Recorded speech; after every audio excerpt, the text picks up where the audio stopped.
Welcome to the Alpha Human Podcast. I am your host, Lawrence Rosenberg, and with us today is John Little. John is an author and filmmaker and is considered to be one of the world's foremost authorities on Bruce Lee, his training methods, and his philosophies.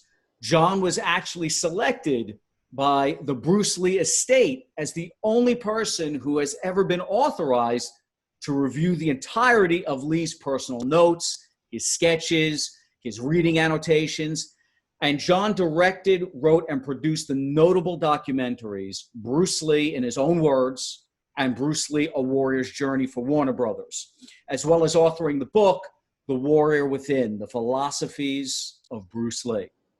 John also produced the documentaries Ayn Rand in her own words and The Making of The Fountainhead, by a Warner Brothers film based on Rand's legendary novel.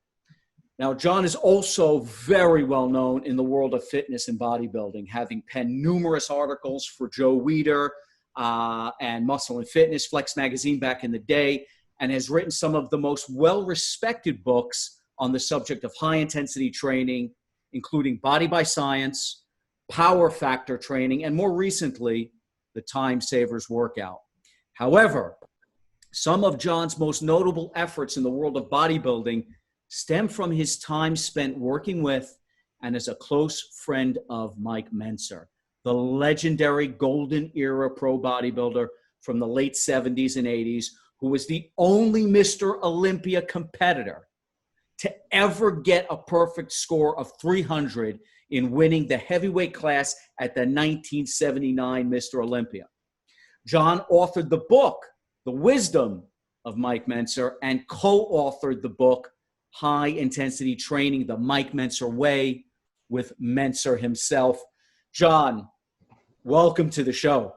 Well, thank you very much, Lawrence. It's a pleasure to be here with you. Fantastic. You know, there are some subjects that I'm so interested in speaking with you about, namely some of the things we just mentioned right there in your introduction, of which, by the way, there's some things I left out, and we can get into that as well. I know you're a massive philosophy buff and student. I know you own a gym with all the original Nautilus equipment. So there's lots to talk about. But yeah, Bruce Lee, Mike Mentzer, and Ayn Rand. I mean, you know, it's almost like a joke, right? Bruce Lee, Mike Mentzer, and Ayn Rand walk into a bar. Yeah. But you know, these are three monumental characters from different realms and different spectrums that I keep seeing over the years. I'm a massive fan of all three. I'm a huge fan of Ayn Rand and Mike Mentzer, and you know, there just seems to be a weird intersection or nexus with those three individuals, and I believe that nexus is philosophy. And it also might be because the three of them kind of came to fame around the same time. Well, Ayn Rand probably earlier on, of course, but she really, I mean, as a philosopher and a writer, I think she really started coming into her own around the 70s and the 80s. But, you know, again, you can correct me if I'm wrong. I know she wrote Atlas Shrugged. That came out in the 50s. So she was clearly a thought leader even back then. And I would add as well that I think all three are iconoclasts. And I think that differentiates them from the rest of the people in their respective fields at the time. I mean, Mentzer was certainly a maverick in bodybuilding, and Bruce Lee was thus in martial arts. And Ayn Rand certainly was iconoclastic in philosophy. And so they shared that perspective that they were going to do things their own way, and that they were their only authority in matters of thought and how they should behave in terms of their respective fields. Bruce Lee was certainly a buck tradition. You know, he didn't believe in tradition at all when it came to martial arts. And Mike Mentzer didn't either. You know, it's funny, you know, I was of all topics, your timing is good, because I've been researching the 1980 Mr. Olympia as of late, Oh, and looking at what Arnold's methods were, which essentially Arnold trained the way he did because Reg Park trained that way. And that was his mentor and his idol, so he just did whatever Reg did. okay. And Mike Mentzer's approach was, you know, that's just tradition. That's ritual. You know, isn't there a better way to do this? Do we need to do 20 sets of body part? Do we need to go into the gym twice a day, 6 to 7 days a week for 2 hours, 2.5 hours at a time in order to build muscle? Is that really the requirements? And he was fortunate, of course, to befriend another maverick by the name of Arthur Jones. And Jones categorically established and proved to Mike that no, you didn't need to be spending that kind of time in the gym. And Mike dove in and took that even further, which to me was fascinating. And Bruce Lee was of a similar mindset in the sense that he thought outside of the box. If he had been a traditionalist like Arnold was, he would have just simply continued with his base, what they call his base art, some do anyway, of Wing Chun. Ip Man in Hong Kong was his first and really only martial arts instructor. But he had to discover things on his own, and that's what he did. And so what he ended up with was, you know, a pretty far distance from what you would consider to be Wing Chun Kung Fu.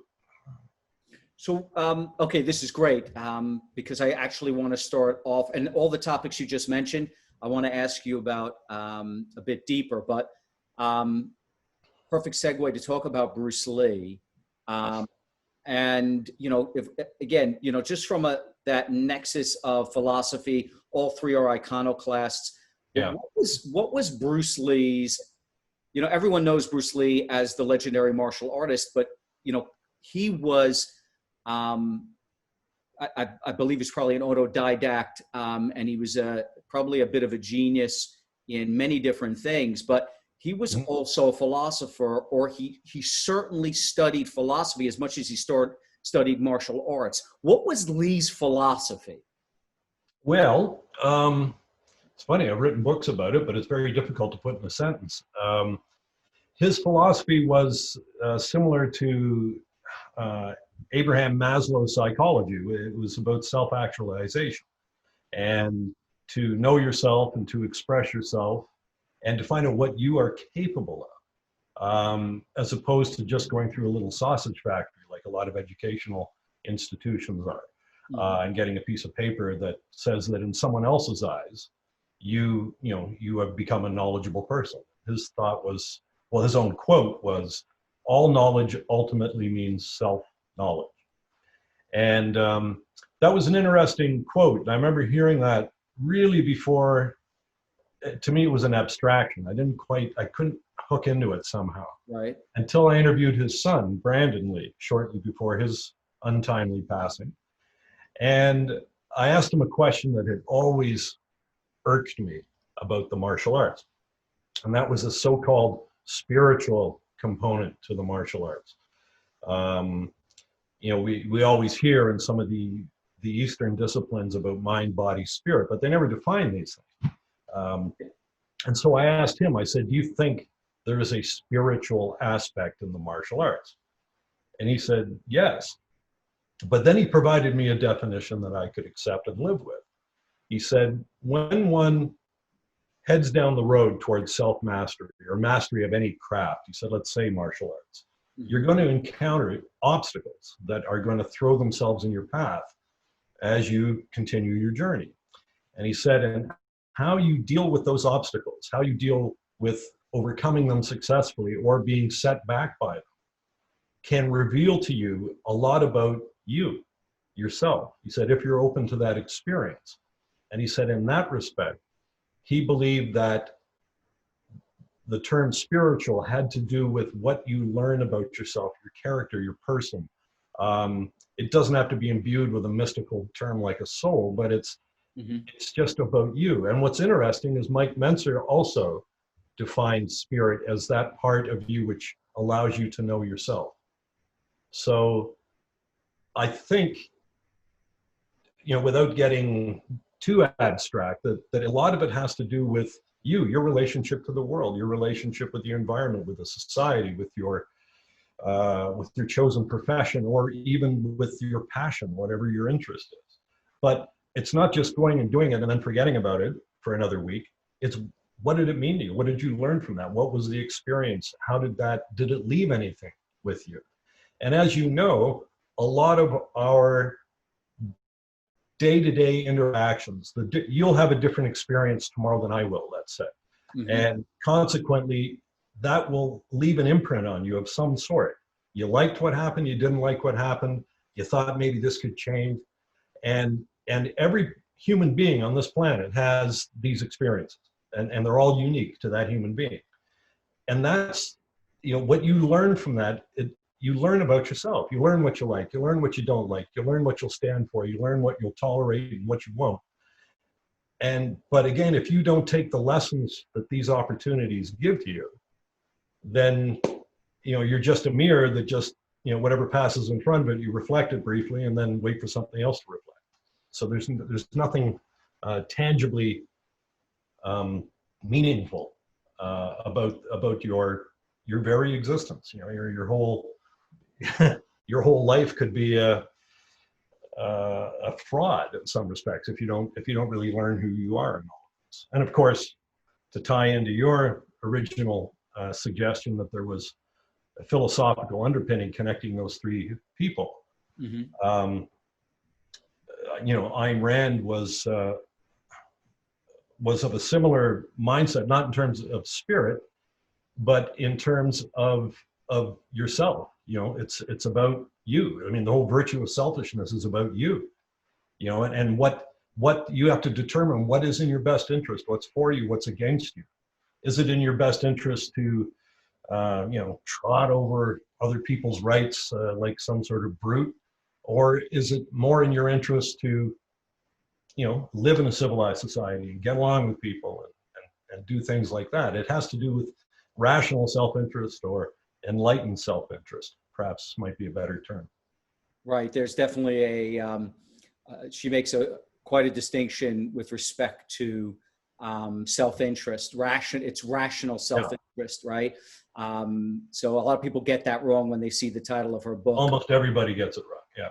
Yeah. The virtue of selfishness, but not sacrificing yourself to others, or having others sacrifice themselves to you. That's right. And that's a touchstone of objectivist thought. Yeah. The truly selfish want others to sacrifice themselves, for them, and that's real selfishness. But I definitely want to get into Rand some more. But back on Bruce Lee for a moment. So I understand that Bruce Lee's study of philosophy, is what is, kind of like you said, just like Mentzer kind of questioned the tradition of volume training that everyone was doing, that Arnold was doing.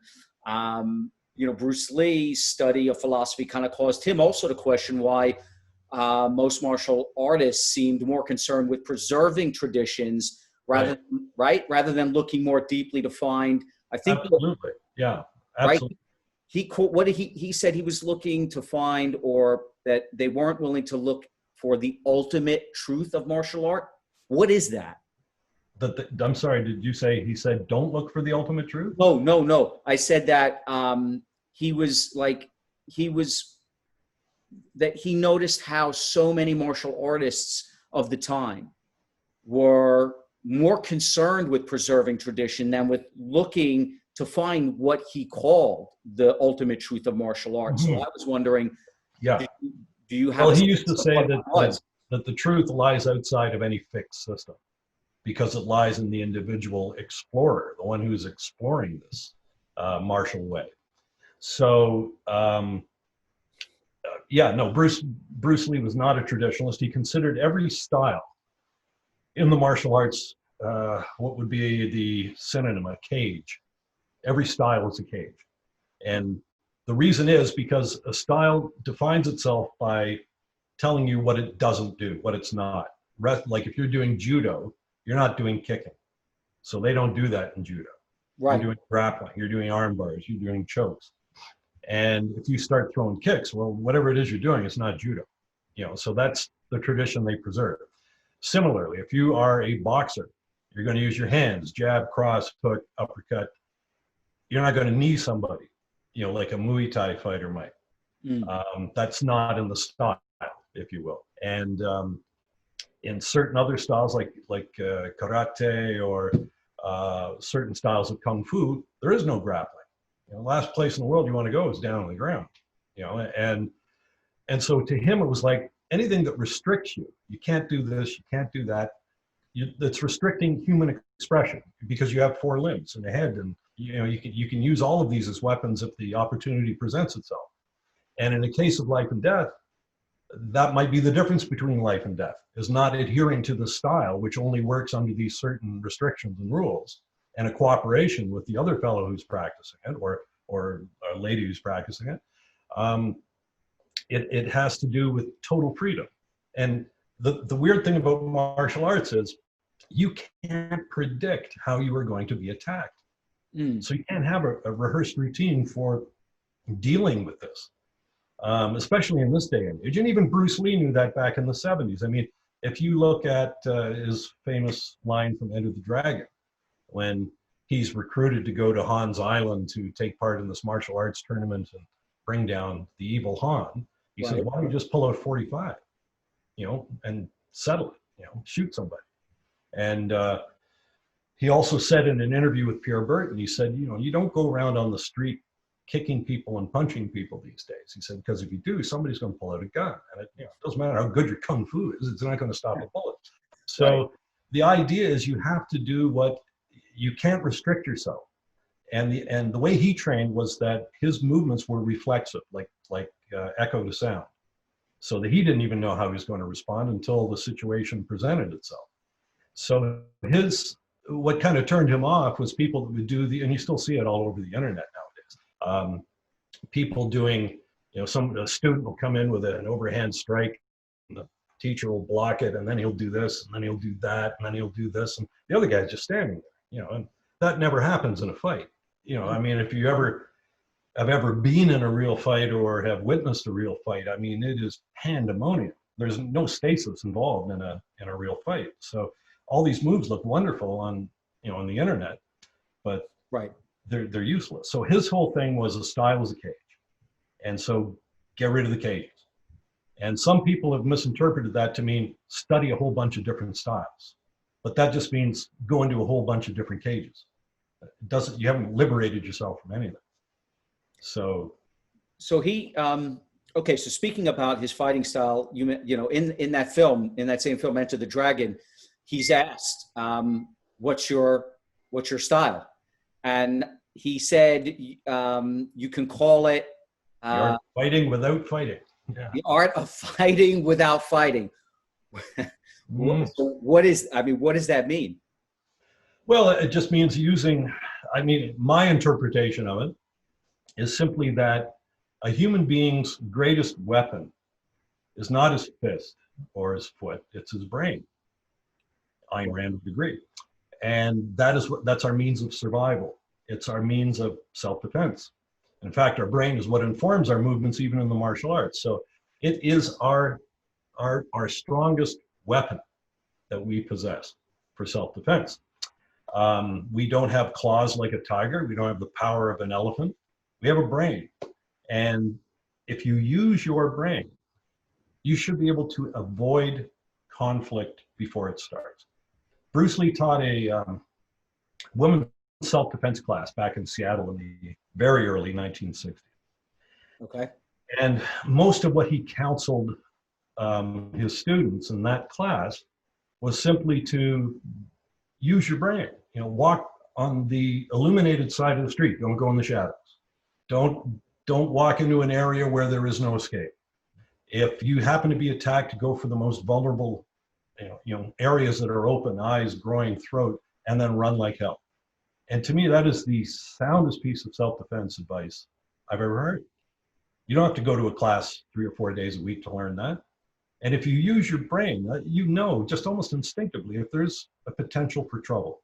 You walk into a bar, let's say, and suddenly you get looks or something. Maybe it's time to go out, turn around and leave, because there's nothing in today's day and age when you use your brain that justifies getting in a fight with somebody. There's nothing. It's, if you are successful and defend yourself, but the other fellow gets hurt, you, at very least, you're going to be sued, and at the very most you could be in jail, or he could be dead, or you could be dead. Like I say, you can't predict, no matter how much you train, how you're going to be attacked. If you train Brazilian jiu-jitsu and you're very, very good at it, and you're good at getting people down on the ground and getting them to tap out, that's wonderful. And if you engage with an opponent outside in a bar or in the street and you get them down, you might well get them to tap out, but you hope you do so before his 6 buddies come over, because then you're done, and I speak from experience on that one. But it's one of these things where, avoid it. There's no upside to violence at all. And to me, the art of fighting without fighting is to use your strongest weapon, your brain, to ascertain the potential danger in an area or in an environment and avoid that area, or extricate yourself from that environment. So, yeah, and again, there's that,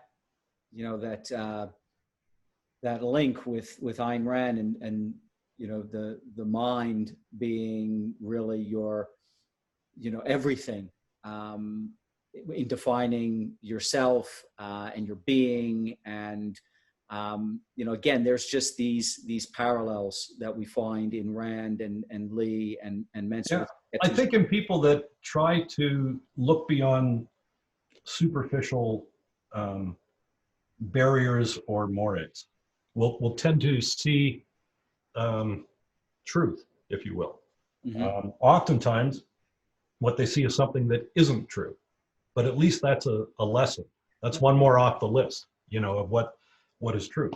Well, crazily enough, talking about what isn't true. I mean, that was something that he railed against as well, with respect to just, even the way tournaments were being. I didn't know this. Watching your documentary, I learned that in that period of time when Lee was in the States, that tournaments, martial arts tournaments, were non-contact, and that they were right. They were all just a routine, and the points were given from what the judges thought.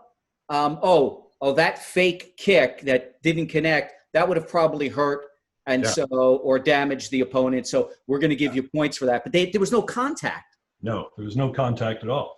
And in fact, you were penalized for contact. So, it's kind of funny. I remember interviewing a martial artist by the name of Bill Wallace. He was known as Superfoot. Superfoot. Yeah. And Bill Wallace was is my favorite karate guy. I've just always liked Bill Wallace. And my dad and I went and saw him fight in Toronto. He fought a Frenchman, actually. And my dad was big into boxing. And while the kicking was nice, my dad liked his hands. He said, he's a boxer. That guy's taken boxing before. But anyway, Bill Wallace, I was working for Curtis Wong and Inside Kung Fu magazine for a while. Okay. And Bill Wallace happened to come into the building. And I was like, wow, I want to talk to this guy, and so I brought him into an office. And he was very nice and spoke to me. And I asked him, I said, now you have a son. He may have more than one child, I don't know. But at the time I knew he had a son. I said, you have a background in wrestling, in karate, full contact karate. I don't know if he has judo. He might. But anyway, he was a very well-rounded martial artist and a world champion. He did the point system, and because of how fast his feet were, he won multiple world championships. But he was the first one to tell me. I asked him, I said, wow, you won X amount of world championships. He said, yeah. He goes, well, what's that mean?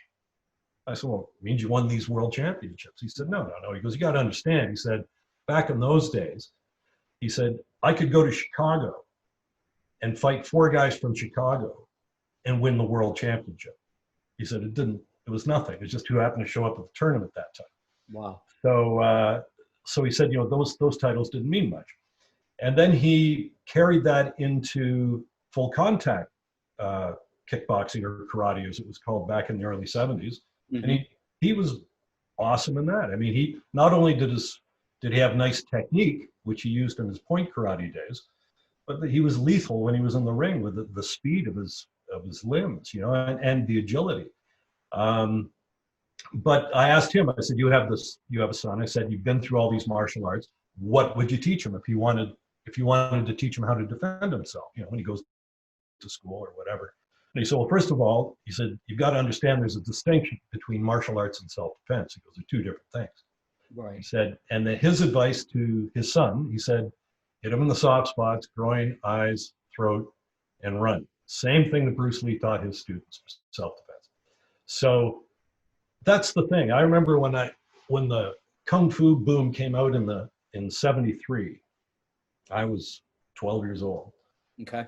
And I was gaga over it. I mean, I had to learn this art that I see David Carradine practicing on TV, and how he's just very calm and people are flying. And it was reinforced because Wide World of Sports was carrying martial arts demos at Madison Square Garden. And, you know, one guy would show you how he dispatched 10 and some, you know, choreographed thing. We didn't know that. It was like, wow, this guy's amazing. And then, you know, the topper was the guy that caught bullets in his teeth, you know, that were fired at him.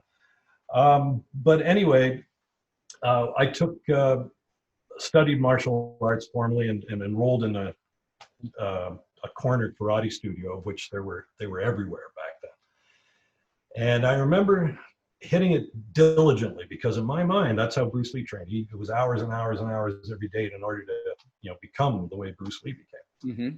And I was about 7 months into it, of 7 days a week, 4 or 5 hours, 6 hours a day at the dojo. And I remember thinking to myself during one of the classes, I'm training for a fight that I know I'm never going to have. So what is the point of this? You know, like, I'm putting in hours, more hours than a prize fighter would put in, and they get paid for it, you know. And I was doing it to become this lethal martial artist, and right. And it just dawned on me, I'm training for something that is never going to happen. So why isn't there something else I can be investing this time into? And then when I spoke to, you know, people like Bill Wallace, or I read the papers that Bruce wrote, that just cemented my initial supposition, I suppose, of that. Yeah, I mean, you know, again, so again, you know, speaking of how these, you know, these ideas, you know, these things we hold up as fascinations of ours, they start to create these false realities that people love to live in. They form traditions around them, and then you get an iconoclast like Bruce Lee. You know, even with I understand he was disgusted with the martial arts films in the martial arts film industry, because it was all of this. I mean, it's actually gone back to that, but it was all like unrealistic, flying around the air, and right. Yeah. And he wanted to bring realism into martial arts films, like what would really happen if he was going to fight someone, what it would look like. Yeah. Yeah. And I mean, he still was able to manage, or the marriage of art and commerce, or reality and commerce. I mean, his films were exciting to watch, but yet they were grounded in reality. There was no superhuman stuff, or very little. When he had a say in it, there was none of that. I mean, I think he had a jump up into a tree and enter the dragon, which he didn't want to do, but the producer said, do it for the Hong Kong audience. Mm-hmm. And in his first movie, The Big Boss, he hits a guy against the side of an ice shed and leaves a perfect outline of the guy on the thing. And those were not his idea of a good martial arts sequence. But at the time, the director, Loewe in that case, thought that he knew what the audience wanted. They want the Superman type stuff. Right. But Bruce was trying to get away from that. So speaking about his training, so he was his training of students. You mentioned you know, training for self-defense. Right. I understand that the martial arts community, the American and the Chinese martial arts community of the time, they resented his iconoclastic style. They saw him as a young, cocky guy thumbing his nose at thousands of years of tradition. Right. And he was considered a threat to the status quo. He was teaching, kung fu basically to non-Chinese students, right? And that, like, he was teaching Chinese martial arts to non-Chinese students, and that was like verboten. And I understand that at some point he received a challenge, right, from the Chinese martial arts community in San Francisco. Right. Can you tell us a little bit about that challenge and what happened? Well, it's become a very famous fight, and it wasn't even his most impressive encounter. It was a significant fight in that the martial artist that he faced was in fact representing the Chinese traditional martial art interests from San Francisco. And Bruce had just opened a school in Oakland. Mm-hmm. And he had a partner by the name of James Lee in the enterprise, no relation, but James Lee was a student of Bruce's as well. And there's some conflicting reports. There's been at least, well, I know there's two books written on it, just on that fight.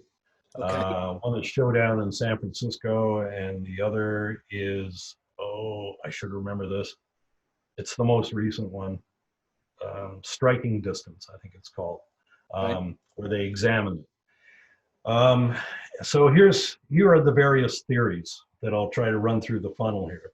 Okay. The one that Linda Lee told me, Linda Lee Cadwell, was that.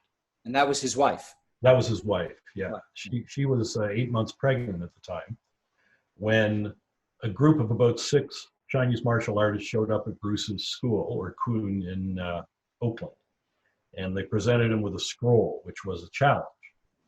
And her interpretation of it was that they had told him to shut down the school and quit teaching the Guaylo, the white devils, the Caucasian people. And that really was an attitude that was very strong amongst the Chinese martial arts community. I mean, even Bruce Lee's master in Hong Kong, Yip Man, Mm-hmm.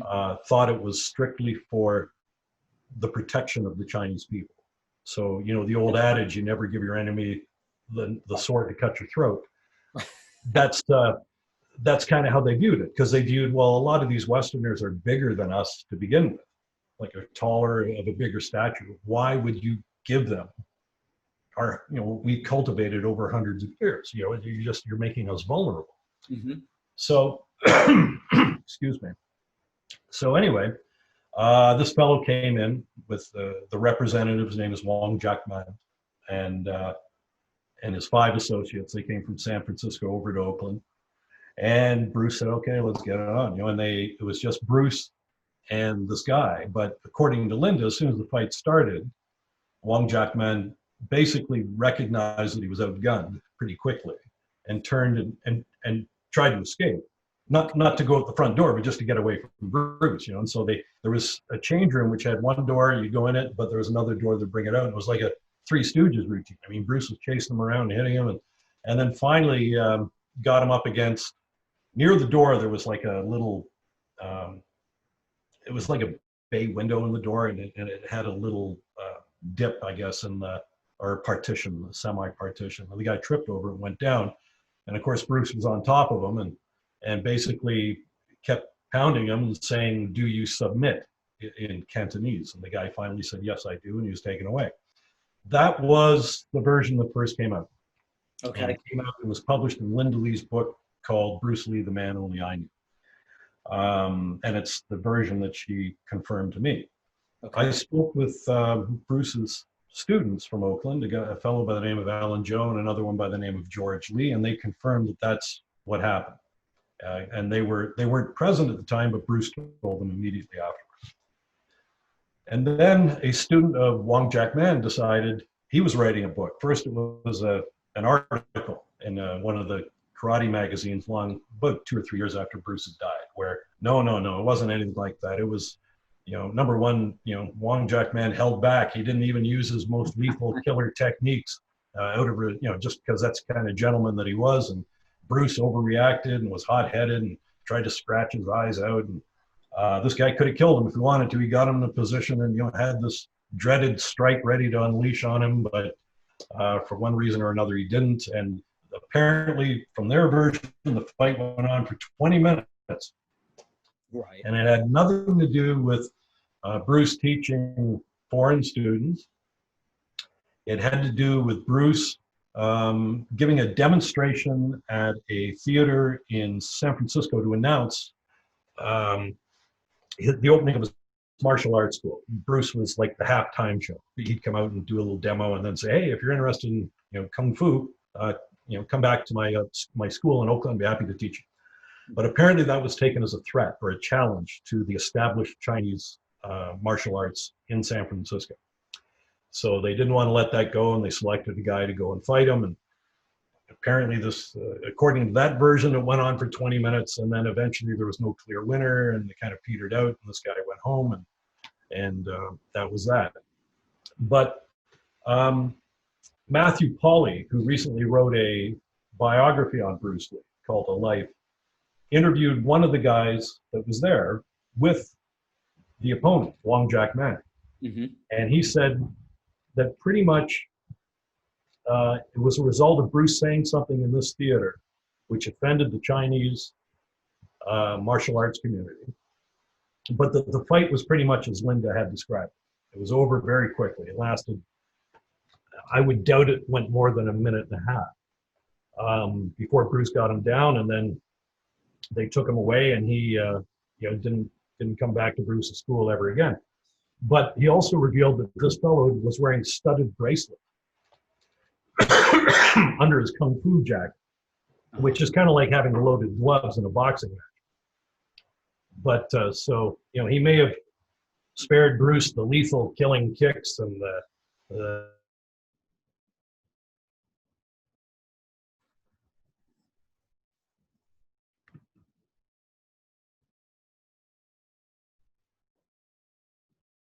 I think we lost you there. Can you hear me, John?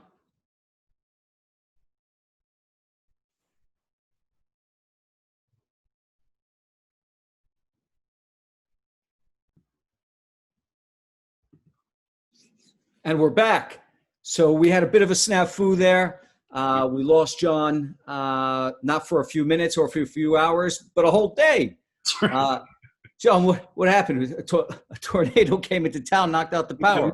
Mini tornado that blew through our town, and there was like a monsoon outside. So all the power went out. It was out for about 8 or 9 hours.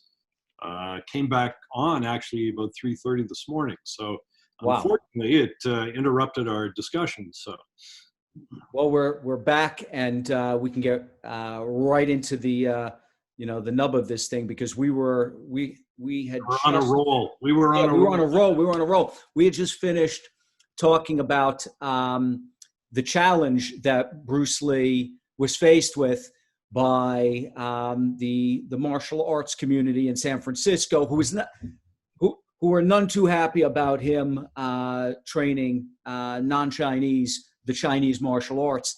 And we talked about those 3 different versions that oh so well about what actually happened in the challenge. But any way you slice it, at the end of the day, Bruce Lee won the challenge. Doesn't matter whose version you heard, Bruce Lee whooped some ass, and he won that challenge. And I gotta say, that must have been just an absolute, just a cross. Kind of like sticking in the craw of the martial arts orthodoxy in San Francisco, that they put probably what they thought was their best man against Bruce Lee, and he takes care of business, and now they're humiliated. And so, I mean, there's a lot of speculation, and you're the expert, so let's put it to rest. Do you think that his untimely death, do you think that it was nefarious? And if you could, I mean, I know the story surrounding his death.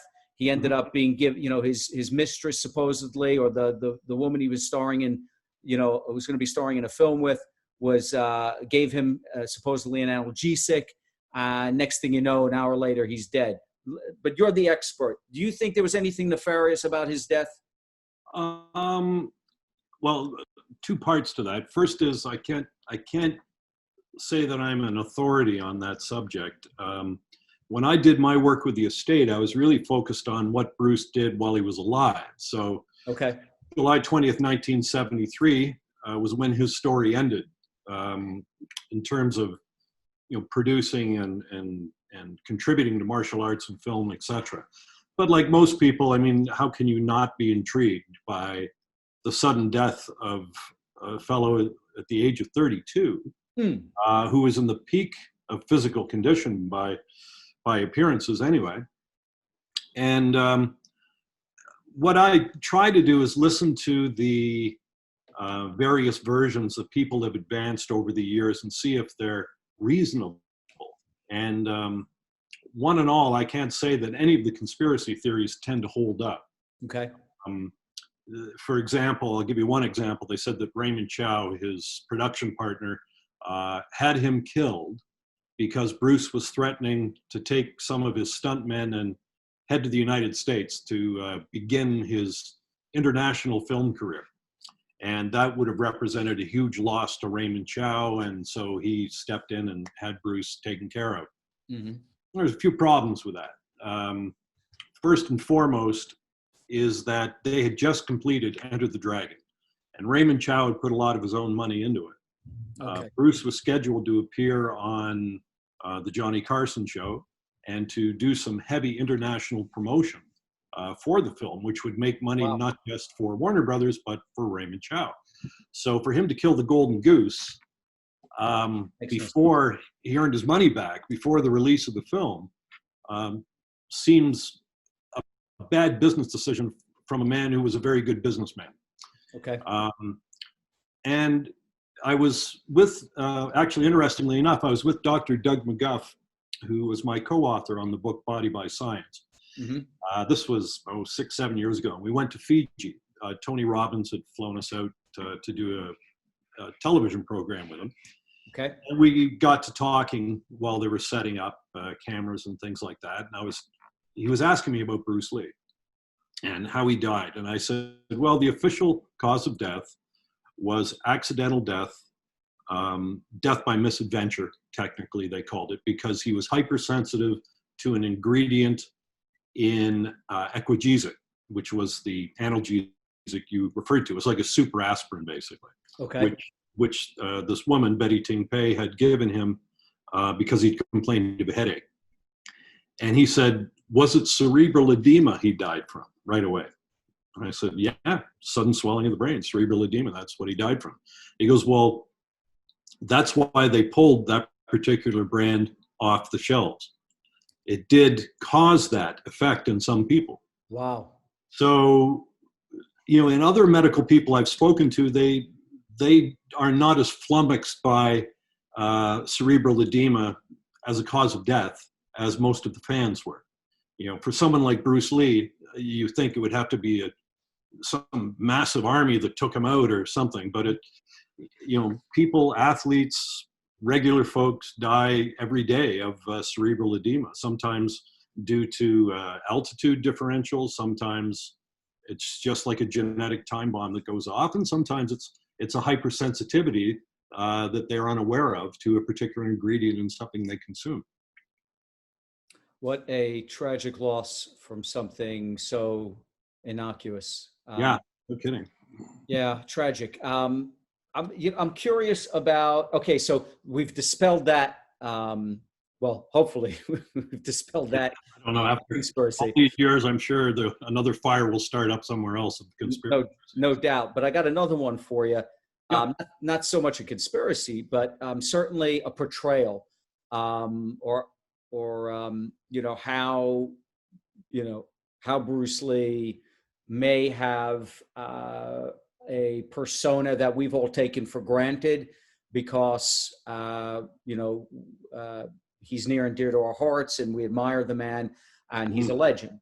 But he was portrayed in a very, very poor light in Once Upon a Time in Hollywood, in the Oh, Tarantino film, Tarantino's flick, yeah.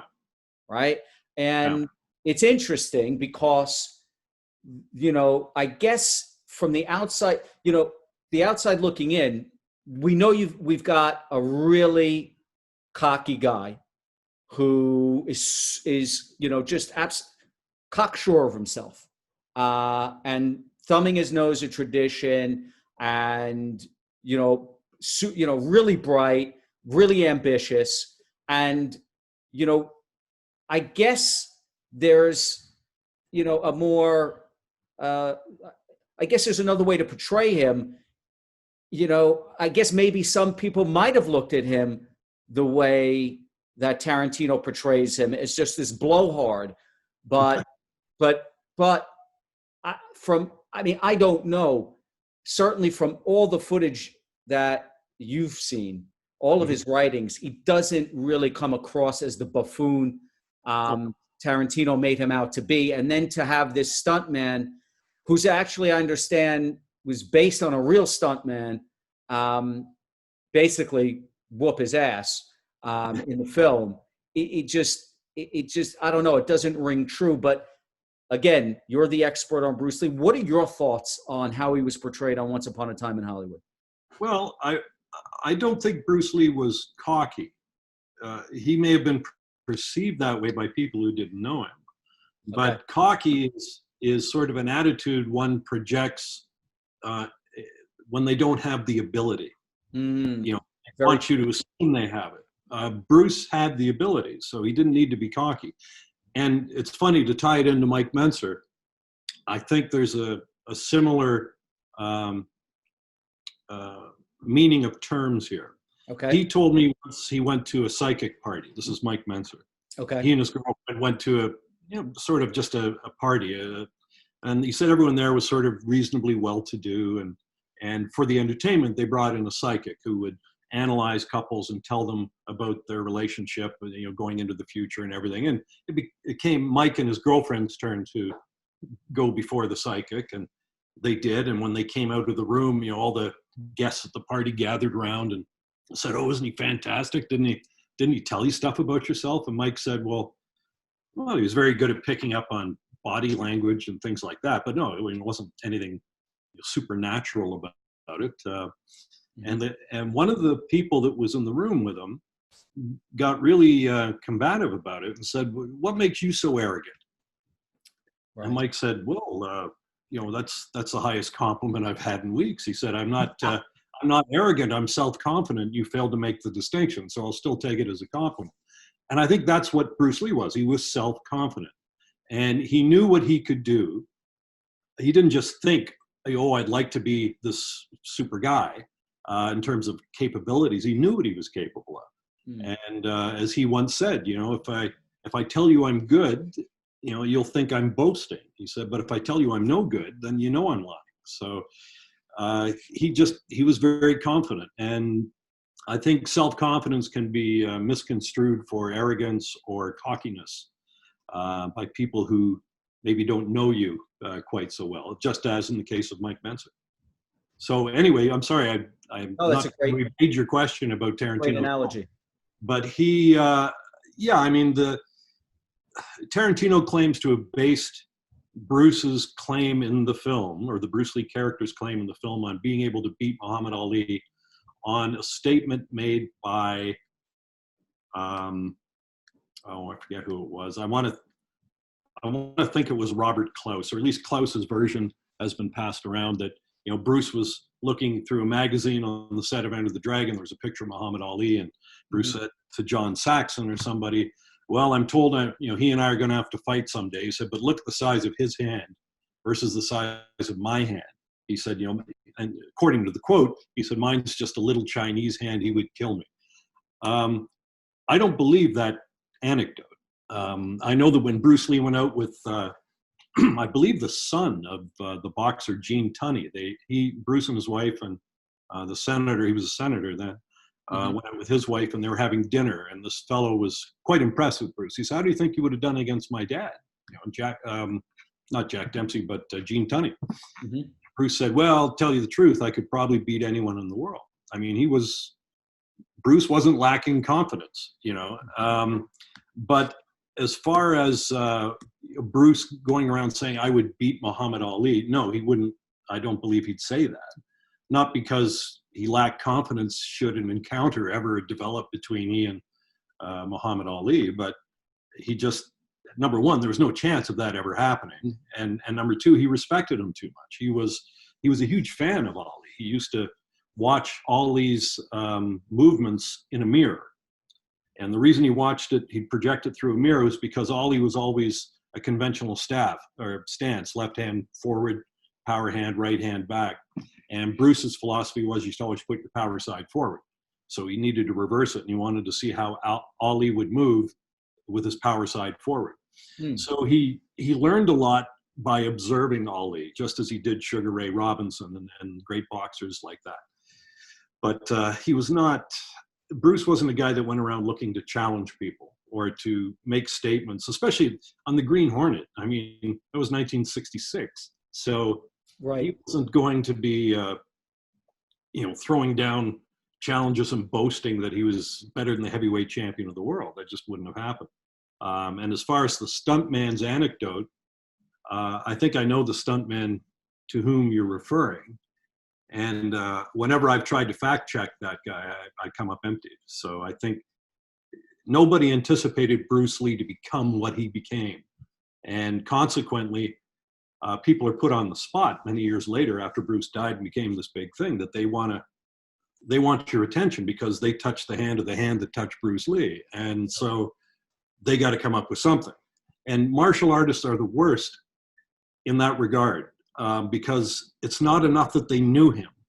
They were better than him, or they taught him something. If you listen to all of the martial artists that have talked throughout the years, I mean, Bruce Lee would have had more degrees than a thermometer. I mean, all these guys taught him something. At least 3 martial artists have claimed they taught him how to kick. But the reality was Bruce Lee was the epitome of the self-taught man.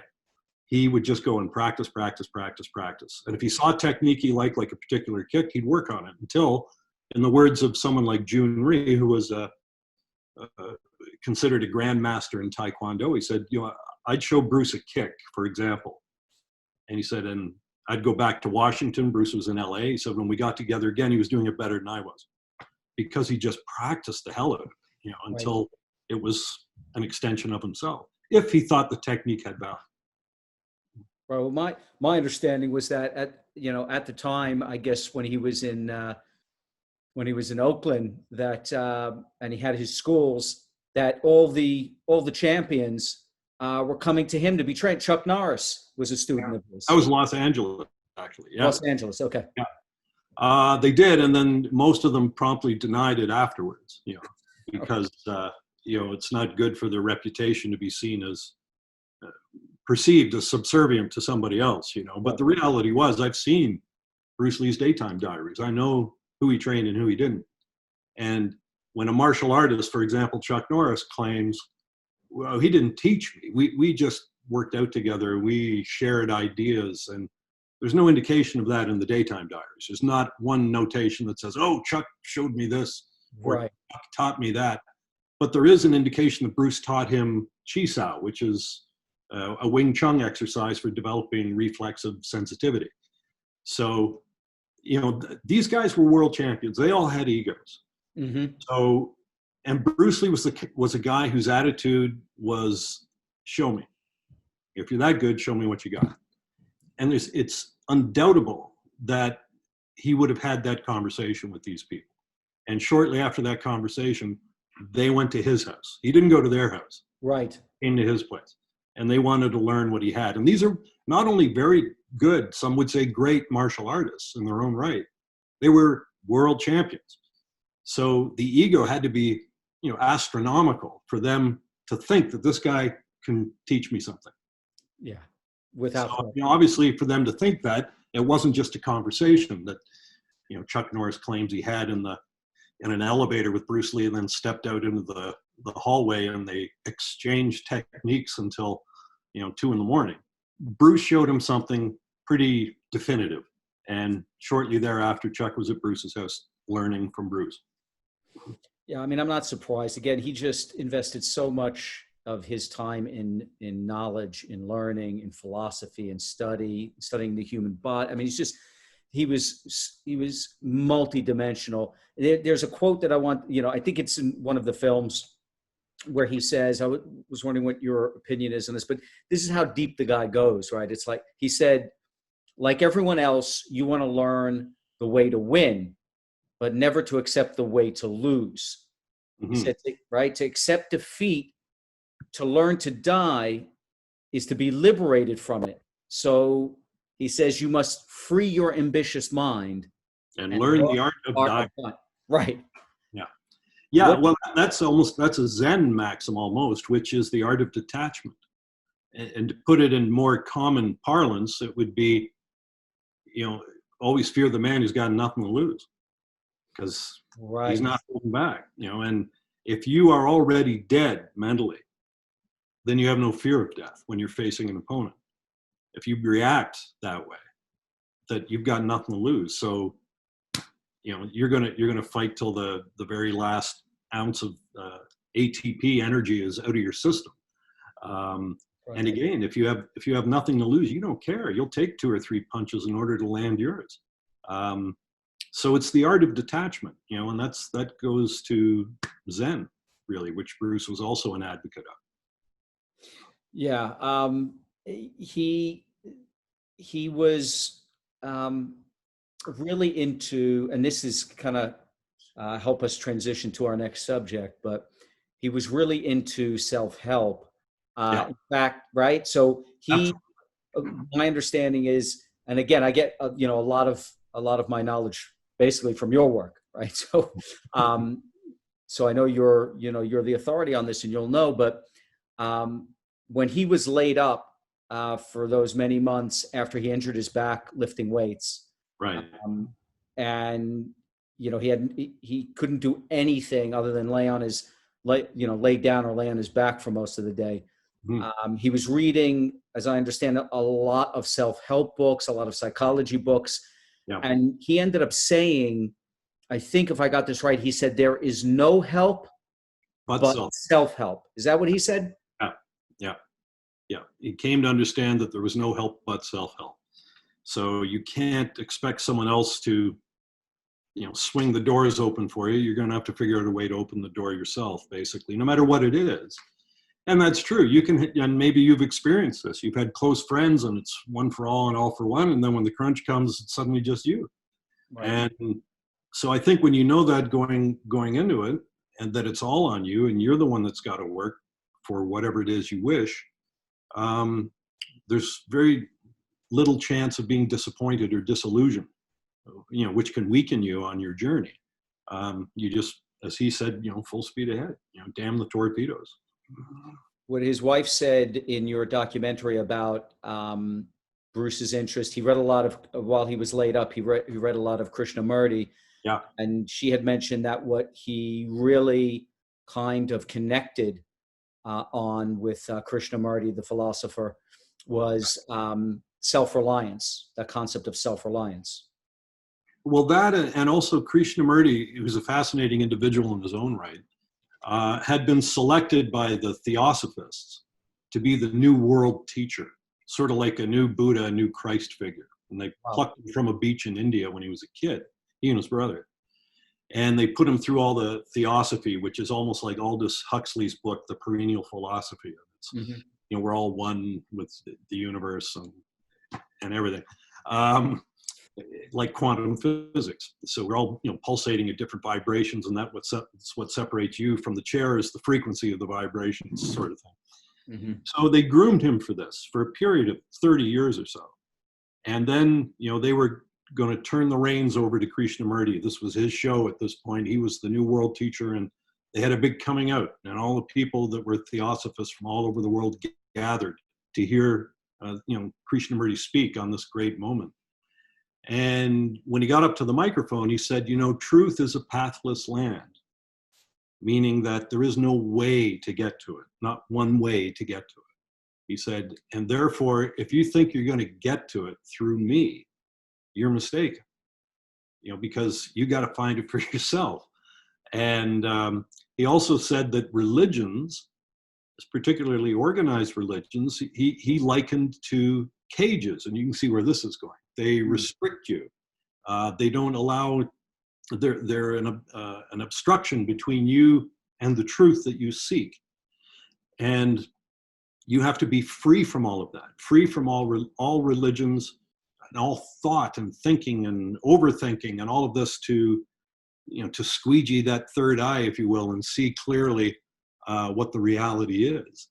And that was an epiphany for Bruce. That was, wow, what if I took martial arts styles in place of religion? I'm seeing the same validity in what he's saying here that's in the martial arts world. The people are they're looking for the guy, or as Bruce said, people looking for the truth, saying, hand it over to me, as if you could.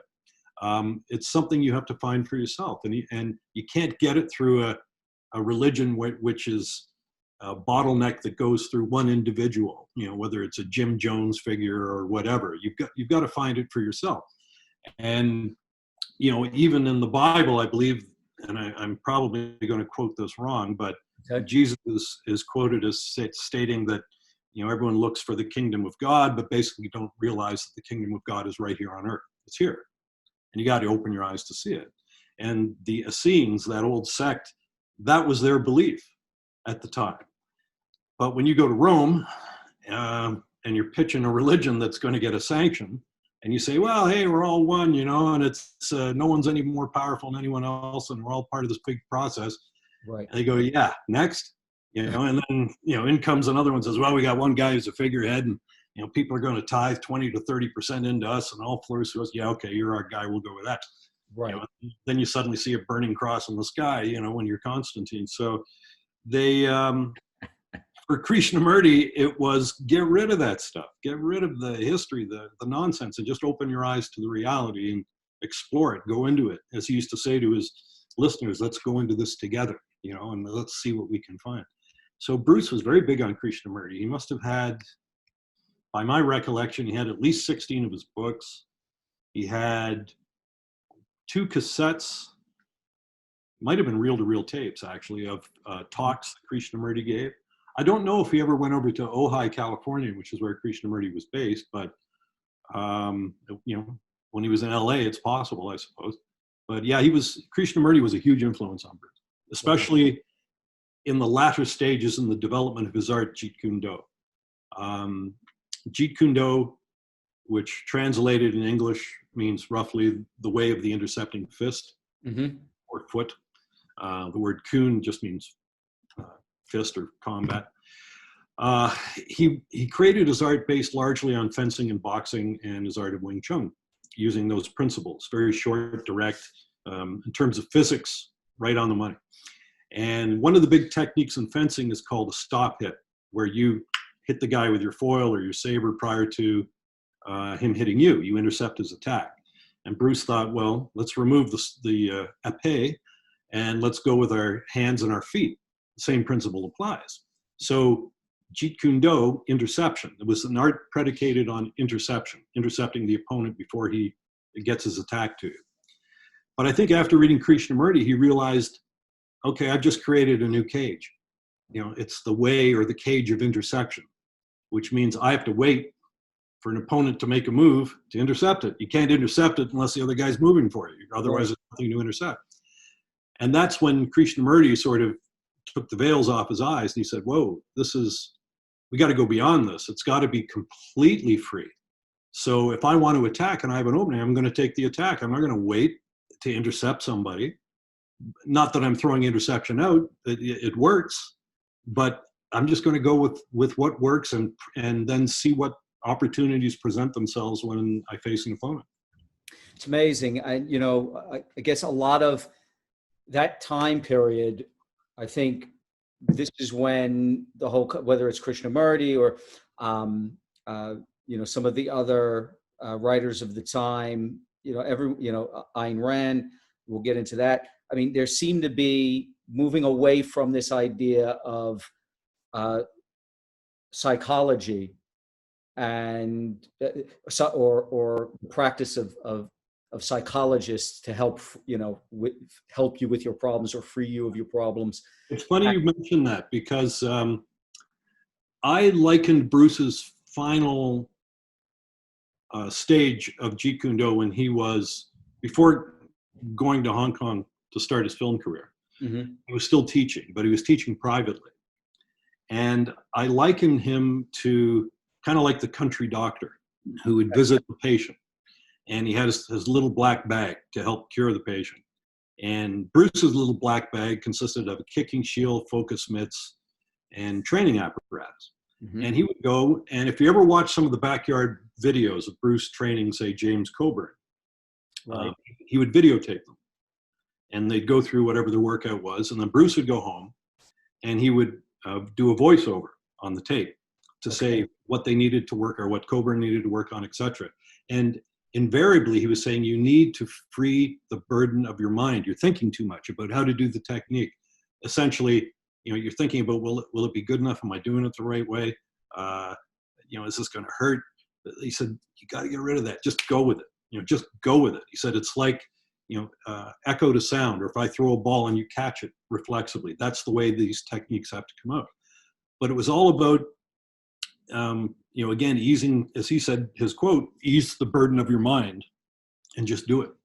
And so he was like a traveling psychotherapist, and his tool, rather than the couch, it was martial art, to get people to come out of the shells and express themselves more fully. Wow. So this no help but self-help. You had mentioned, this leads me to mention, you had mentioned Tony Robbins. I was going to mention Tony Robbins because he, of course, became the modern era's king of self-help. But funnily enough, our man Mike Mentzer was his trainer. He trained briefly, He trained Tony Robbins for a while. Well, Tony was, I think, intrigued by Mike's system, which was so brief. It was once every 4, 5, 6, 7 days. Uh-huh. It's lasted about 12 minutes. So he was, for a busy guy like Tony Robbins, that was manna from heaven. He wanted to learn more about it. And Mike went and taught him. As you touched on Tony Robbins, I will say that while he is an advocate of self-help, it still is, but you only get it through me. Come to my seminars, buy my this, buy my that. So it's one thing to advocate self-help. It's another when you turn it into a corporation. Right. Gotcha. No, it's a very good point.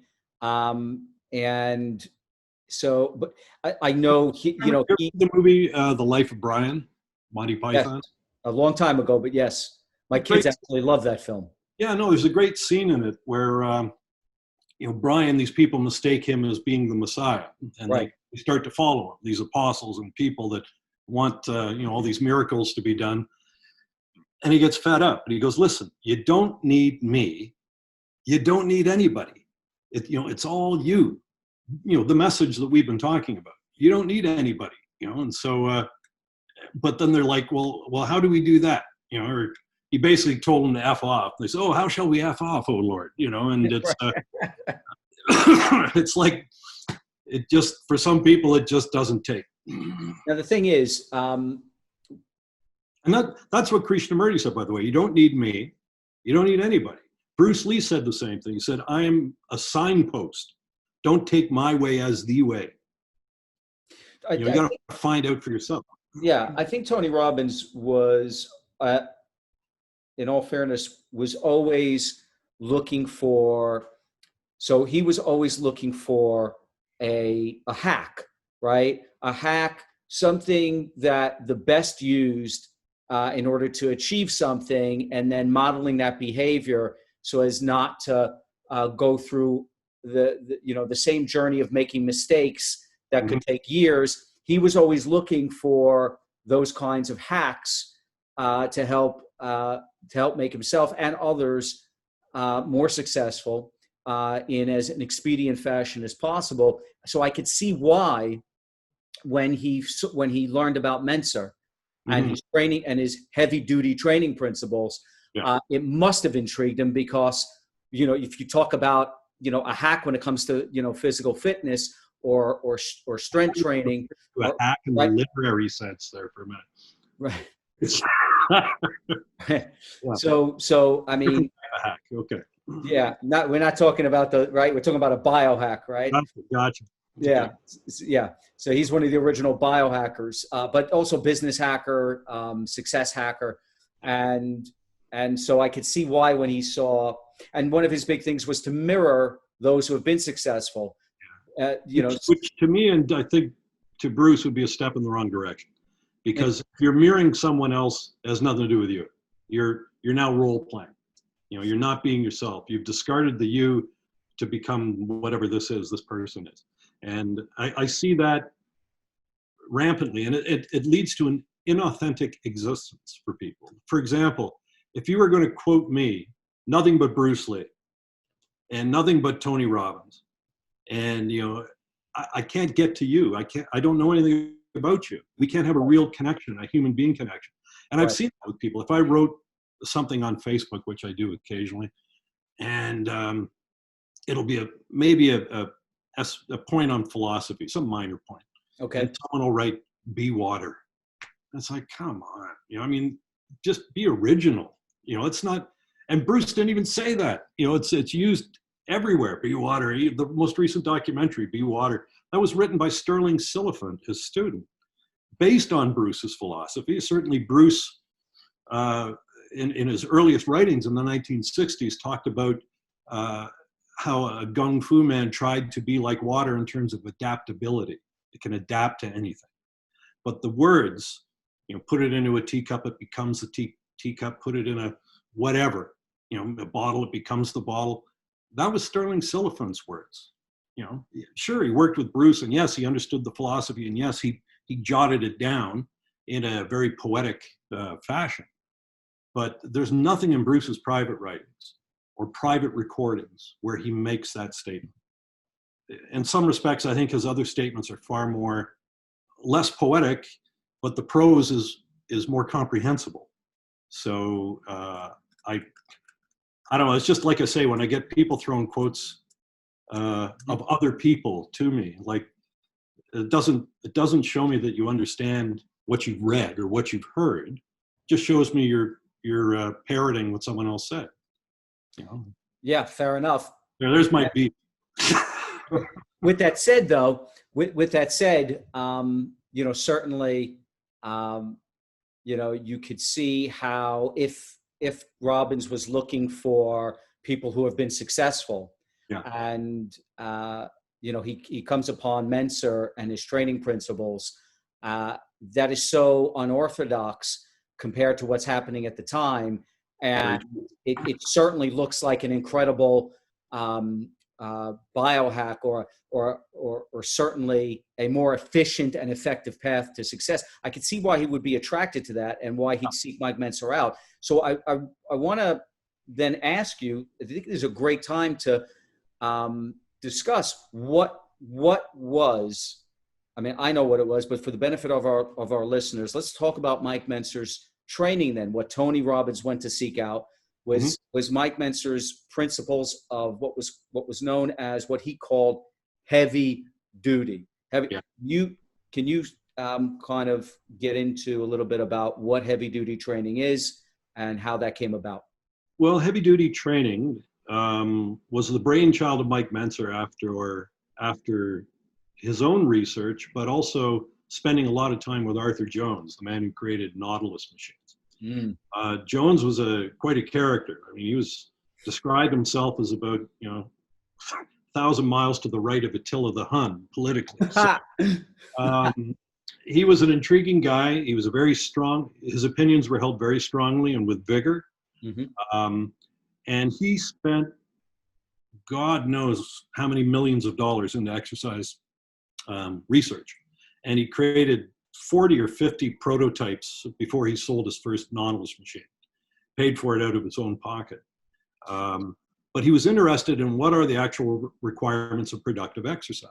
Instead of just aping what everyone else is doing, I mentioned earlier that Arnold trained the way he did largely because Reg Park, his idol, trained that way. And that got passed down to Arnold, got passed down to Franco Columbu, and was picked up on by people like Frank Zane and all these other bodybuilders, Robbie Robinson, right through to the current crop. But it's tradition-based. It's not science-based. And so Mike was a pre-med student, and he's also worked in a cardio lab for a while. So he had a pretty good understanding of anatomy and physiology. And one of the things he recognized that when you work a muscle to the point where it cannot perform another repetition, you've done it. That's all you need. You don't need to put the weight down, wait till there's some recovery of the lower order muscle fibers, and then go and repeat it. It's like, hitting a light switch. Hit it once, light comes on. Mm-hmm. You don't hit it up and down 7, 8, 9, 10, 20 times. It's not going to make the light any brighter. Or when you push the button for an elevator, you push it another 30 times, doesn't get there any quicker. And he recognized that genetics played a huge role in how big one's muscles could become. And indeed, plays a huge role in almost everything in human life, from the color of your eyes to your height to your gender to your natural aptitude for certain athletic events. Mm-hmm. And bodybuilding likewise. And so Mike pointed that out, and he was among the first, to his credit, to say not everyone's going to be a champion bodybuilder. And he said this at a time when the money that was being made by Joe Weider and the champions selling their courses, the pitch line essentially on all of them was, you too can look like me, right, if you buy this. And Mike said, ain't going to happen. It's you can look better, you can build muscle, but how much muscle you build is a matter entirely dictated by your genetics. So given that there is a finite amount of muscle that an individual can build throughout their lifetime, and maybe that number is 15 pounds, which is considerable. If you and I suddenly put on 15 pounds of muscle, yes, we wouldn't recognize ourselves. But muscle doesn't come in at 15 pounds overnight. It takes time, it takes years. And so, as Mike used to say, if you could gain 5 pounds a year of muscle, you're doing pretty good. But when you think about it, once you've gained your 15 pounds, which could be, if you're really training hard in a year, maybe you can do it in a year. If you're training reasonably hard, maybe it'll take 2 or 3 years.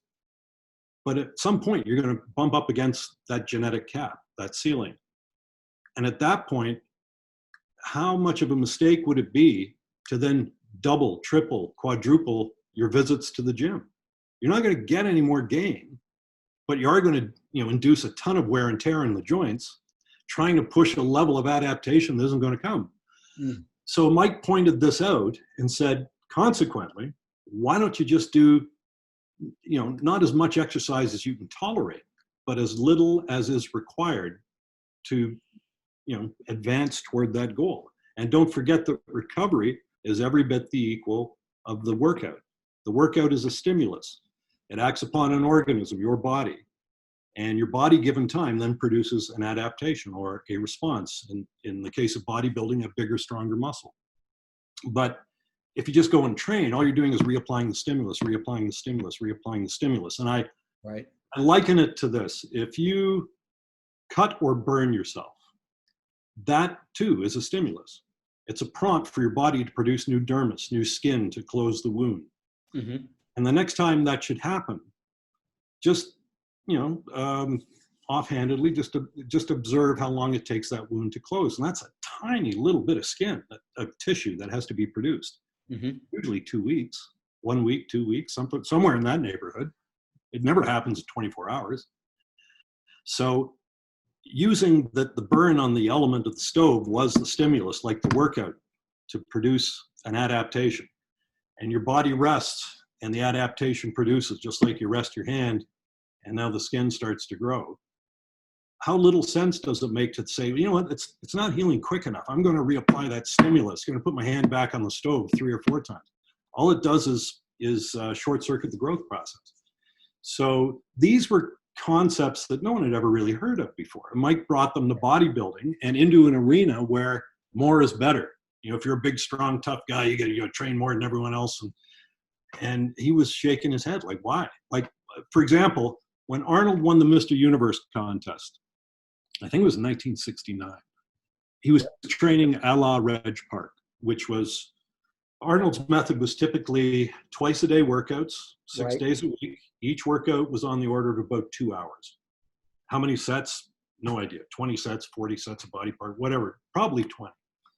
And so he was working out in and around 32 hours a week to build muscle. Mike, when he won the Mr. Universe with the first perfect score in the history of the contest, he was training half an hour, 3 days a week, hour and a half a week. It's incredible. Yeah. And, his body fat was as low as Arnold's. It was about 3%. Mike looked phenomenal, as did Arnold. They're both genetic marvels. They both use steroids. So the only other variable is how often did they train? And clearly, if you can build a Mr. Universe physique with 30 minutes 3 times a week, why on earth would we go to the gym 6 days a week, twice a day for 2 hours a pop? But that was Mike's contribution. And he was kind of viewed as the anti-Arnold, Okay. And Arnold was brought to America to sell protein product and exercise equipment for Joe Weider. That was his job. And that's what he did. If you look at the early muscle builder magazines, Arnold's on almost every other page. So Mike came in, and Mike, you have to also know, was intoxicated with bodybuilding. He loved it. He loved the ethos of it. To build your body to its maximum potential, to see what you're capable of. There wasn't a nobler enterprise on the face of the earth from Mike's perspective. And he loved everything that went with it. He loved the magazines and how silly they were, and he loved the various figures, and he thought Arnold was great and Pumping Iron was terrific, and Joe Weider was a character, but hats off to him for this enterprise that he has created and has gotten it out to the public so more people can maybe embrace this ethos of building yourself up, just like the ancient Greeks, healthy mind and healthy body. Maximally develop your intellect, maximally develop your physical potential, and then your human potential in aggregate is fully expressed. So Mike loved all of that. And he went along with sort of the supplement thing initially when he first moved out to California, because it was, hey, isn't it fun to be, I'm a bodybuilder now, I'm just like these guys doing stuff. So, he hold up a can of Joe Weider's, whatever it was. But then it bothered him. He had a twinge of conscience. He thought, wait a minute, there was a time when I was a young bodybuilder, right, and I believed everything I read in the magazines, and I'm just contributing to that. So almost overnight, no more ads for protein product, no more ads for any BS bodybuilding supplement. And he just started speaking what he took to be the truth about bodybuilding, so that other young bodybuilders wouldn't go down all the, the blind alleys and the dead end paths that he did in his life. But it did get a lot of play in the magazines. I remember reading all about heavy duty training and Mike Mentzer and his iconoclastic style and his methods. I remember reading all about it and learning in Muscle and Fitness, in Flex magazine. So they certainly gave him a platform. Well, Weider gave him a platform. And there's a couple reasons for that. Number one, instead of same old, this was something new. This was something fresh. This was something that caused discussion and debate. Right. And that caused interest, and that increased magazine sales. Mike quickly built up his own following, and it very soon rivaled, if not eclipsed, Arnold's for a brief period of time. And at the time, the other interesting thing was Joe had a bit of a falling out with Arnold. If you ever read Randy Roach's excellent series of books, Muscle, Smoke, and Mirrors, he goes into detail about that. But there was a period in the late 70s where Joe and Arnold were not very tight. But Joe still needed a guy. He needed a face. He needed someone to be his champion, basically. Okay. Mike fit the bill. He was a good-looking guy. He was incredibly articulate. He was smart. He was the embodiment of a healthy mind and a healthy body. Incredible physique and muscle fiber density. And he was winning contests. But then Arnold came back into the fold. And one of the things that became problematic and that was pointed out to Joe was, hey, Joe, you're giving a lot of space to this guy. but he's not endorsing your protein product like Arnold did. And number two, he's advocating a method that is far closer to what Arthur Jones at Nautilus, a machine training company, advocates than the Weider system. So, you know, he's not giving you any credit, Joe. Why are you giving him this exposure? And soon the relationship began to sour. Arnold came back into the fold, and you know, the rest is history. I mean, Mike was winning contests after the prejudging and suddenly losing them in the finals. And then the 80 Olympia was a total joke. And that's what I was just about to say. And then we get to the 80 Olympia. Now, to put this in context for our listeners who might not be his, you know, bodybuilding fans of the golden era of bodybuilding. Right. But put this in context. In 1979, Mentzer, you know, again, that was controversial. Frank Zane won the Olymp, but Mentzer won the heavyweight class. Right. And he got another 300 perfect score. Right. And, you know, again, by all rights, probably should have won the 79 Olympia, but he didn't. Frank Zane won it. Right. But then going into the 80 Olympia, you got to figure Mentzer's going in there as a favorite, as the favorite, you know, as one of the favorites to win that show. Yeah, I mean, Frank Zane is a phenomenal bodybuilder. I mean, he was, when I got interested in training through Bruce Lee's physique. And I wanted to learn how to build my body when I was a kid, and all we had were the muscle magazines. So I'd flip through and I'd see Arnold and I'd go, whoa, man, that's huge. Like, that's almost cartoonish. And then Frank Zane appeared, and he was like sort of a cross between Arnold and Bruce Lee. Mm-hmm. Highly defined, not ridiculously huge, but still big, you know. And I was a huge fan of Frank Zane, still am to this day, in terms of his physique. But again, when it with the 80 Olympia, so you know, Frank Zane was a 3-time Mr. Olympia champion. It's true the 79 was controversial. A lot of people thought Mike should have won it. Actually, Chris Lund, who was a photographer, bodybuilding photographer friend of mine, I remember I was working with him. He had a little store in Toronto selling bodybuilding products. And he came back from the 79 Olympia, and he was an amazing photographer. He took these great, he had a Hasselblad camera, no other bodybuilding. I've heard of that. That's an amazing camera. Incredible resolution. And he said Mike Mentzer should have won the show. He said, you know, he was big, he was ripped, he was all of those things. Wow. But as you know, bodybuilding is a subjective sport. Yep. Some people, I mean, if I had been a judge in my Frank Zane era, it would have been Frank Zane all the way. However, Frank Zane, between the 79 Olympia and the 80 Olympia, had suffered an accident.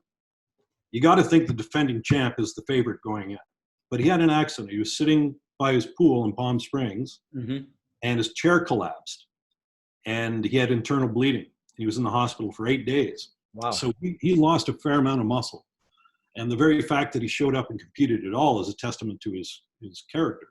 But once that word got out, Mentzer immediately became the favorite, because it was basically the same crop of guys going in the Olympia in 80 that went in at 79. Mike was ahead of Zane in 79 when Zane was at his peak and lost it in the finals. This time around, Zane's injured. He's lost muscle. Mike, on the other hand, has gained 10 pounds of muscle since 79 and is even more ripped. So everyone thought Mike was definitely going to do it. But unbeknownst to all of the competitors, Arnold Schwarzenegger decided he was going to come back. And most competitors signed their contracts to compete 7 months, 8 months prior to the contest. Arnold, no signature. As far as he told everyone that he was going to do color commentary for CBS. He wasn't no interest in competing. Day before the contest, he announces he's going to compete. Oh. And this gets interesting because it's my belief that Arnold's film career was not really taking off in the way that he had anticipated. He had done a handful of he made movies, but he was always a supporting role. And the villain, he was second to Kirk Douglas and Anne Margaret. In the Jane Mansfield story, he was second to Lonnie Anderson. He'd had a guest appearance on Streets of San Francisco as a psychotic bodybuilder. And his first movie was actually called Hercules in New York with Arnold Stang. You know, it was just a brutal movie.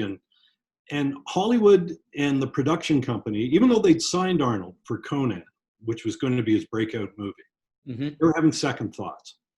Because number one, none of his films were blockbusters, the ones that he appeared in as a supporting player.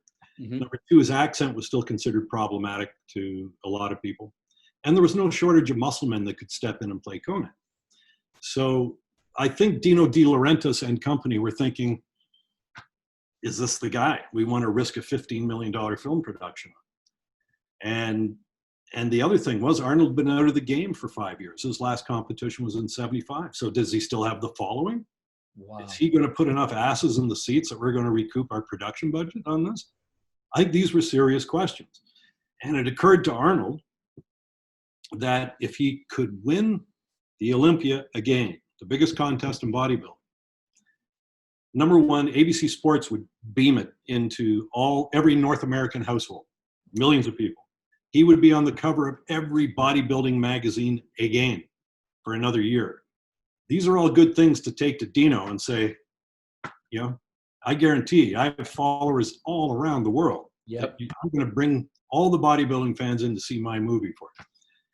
But he had to win the contest. And the problem was he'd been out of the game for 5 years and bodybuilding had improved. You know, these guys were bigger, they were meaner. Mentzer, for example, was 6 inches shorter and might even have outweighed Arnold at the 80 Olympia.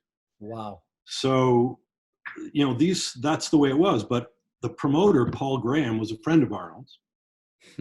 Depending on which report you read, he saved Arnold from doing time in prison at one point. Really? So Arnold felt he owed him, yeah. And he got the rights to the contest and picked the judges. And the judges were people like Reg Park, Arnold's hero, Albert Busick, who was friends with Arnold since Arnold was a kid in Austria. And then at the 11th hour, they switched another judge out and put in a younger guy named Brendan Ryan, who had no international judging credentials at all. In fact, he worked for Paul Graham at Paul Graham's gym in Australia. And Mike told me that both Graham and Brendan Ryan were investors in a documentary that Paul Graham was going to make called The Comeback, which is amazing prescience off the charts that you know Arnold's going to come back and win before the contest happens. But so the promoter's making a documentary about Arnold's comeback. The judges, one of the major investors in the film is a judge, and the other ones are friends of Arnold. It only takes one or two to really, you know, bump the score up to the point where it's beyond reach for anyone else. And then the other thing is bodybuilding contest, for those who don't know, there's 4 rounds. First round, all the bodybuilders come out and they stand facing the judges. And the judges look for symmetry and proportion. You know, are the legs too skinny? Do they match the upper body? You know, does he look like a TV stand, or does he look like a bodybuilder? Are the calves in proportion to the thighs? You know, are the arms in proportion to the legs, and all of these sort of things? And they have the bodybuilder turn around. So judge them from the back, both sides, and the front. And the next round's called, it's where they do certain poses, a muscularity round, where they show the muscles in mandatory poses. So they'll do a front double bicep, they'll spread their lats from the side, they'll flex their triceps from the side, they'll flex their abdominals and their thighs. Well, Arnold, he obviously hadn't had enough time to train. His upper body looked pretty good. If you look at the photos, his upper body was almost there, but the legs were not. The legs were thin. Right. And so his proportion, he should have been marked down heavily on proportion right there. You remember Tom Platz, the bodybuilder, known for his huge legs? Oh. Well, he used to get marked down for proportion because his legs were so much bigger than his upper body. They're out of proportion. This was the reverse. But then when it came time to do the mandatory poses, Arnold didn't do them. He did whatever pose he wanted that would show off the body parts that he knew were well developed. So it would be like in baseball, you hit the ball, it starts to go to the park, but you refuse to run the bases or touch the bases when you go around. You can't count the run. Well, in this case, the judges gave Arnold Perfect score. Perfect score for not doing the poses he's supposed to do. Wow. And then when he did the third round, which is a posing round to music, which you see in contests, which Arnold should have been right up his alley, right? Because you can just show the muscles you're comfortable showing. You don't have to do poses that show the ones that you don't think are fully developed. He got marked down a bit. Kind of strange. And then in the pose down, which is almost a throwaway while the judges are tabulating their scores, he got marked back up again. So anyway, he gets, almost the best scores he's probably ever had in his career. And Mike Mentzer is relegated to 5th place. Frank Zane is given 3rd. Chris Dickerson was 2nd, and Boyer Coe was 4th. But, in speaking to all of those bodybuilders, at one time or another when I worked for Joe Weider, they'd come into the office and I'd ask them about it. Mm-hmm. To a man, they said Arnold did not deserve to win that Olympia. And in their opinion, he was lucky if he would have cracked the top 5. But such is the nature of bodybuilding and the business interests that run it. I mean, both Weider brothers, one owned the magazine for promotion and publicity, and the other ran the organization, like the competitive organization. So if a champion won, he would endorse Joe's product. And everybody, Joe made money, and as long as one hand washed the other, everything was fine. It's a fascinating story that a lot of people just don't know unless you're really steeped in bodybuilding history and Well, and it's funny because it really, to the average person, it's the lowest form of trivia. I mean, if you go out on the street and stop the first person you meet and say, "Who's Mr. Olympia?" They're going to go, "I don't know." They haven't got a clue. But if you're a fan, it's fascinating. Oh yeah, well, if you're a fan, that's your. It's like that's your Olympus, right? These are the gods, and. You've mentioned you were doing a fair bit of research on the 80 Olympia. Are you planning on coming out with a book or a documentary? My ultimate goal would be to do a documentary on it. That'd be amazing. Yeah, I would love to do a documentary on it, and I've gathered what information I can. Most of it just for myself. It's the habit I have that if I want to learn about something, I'll read about it, but then I'll try and build a film. It may never leave my computer, but what is the story here? And I try to bring in testimony from as many different people as I can to help move the narrative and the B-roll images over it. And so that's what I've been doing. And if I think it passes muster, then what I'll do is polish it up, even though I know my source material is awful, and bring it to people who are in a position to produce a production budget so that I could go and do the stuff properly. License footage, do fresh interviews on 4K, for example, travel to Sydney, Australia, where it took place. So that's my goal at the moment. I think that would be genius. I mean, that would be, what a great story to tell. So I really hope that you. It's funny, I have 3 sons and a daughter, and 3 of my sons are very into film, 2 in particular. And I told them, I said, you got to understand, I was a friend of Mike Mentzer's. I said, so undoubtedly I have a bias. I said, I don't want the bias to come into this film. I want it to be objective. And I think, as Will Durant once said, speak the truth and time will be your eloquence. And I think that's the key. The key isn't, Mike Mentzer got ripped off. The key is Arnold didn't deserve to win. And whoever else you think should have won, you can plug him in. But it's unanimous from everyone I've spoken to and the research I've done. Nobody thought Arnold deserved to win. And that's basically what Mike told me. So I'm going to kind of switch gears a bit because in talking about Mentzer and his heavy duty principles and high intensity training is, maybe another phrase for it, but because I remember I loved Mike Mentzer. I loved his articles. They were so fascinating because you really just didn't read anything like it.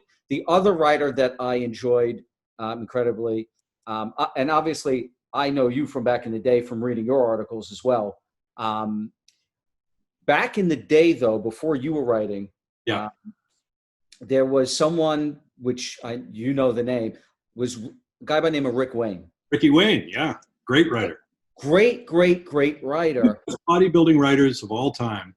I love Jack Neary was the other one. He was an amazing writer. Jack Neary and Rick Wayne were the two best bodybuilding writers that I've ever come across.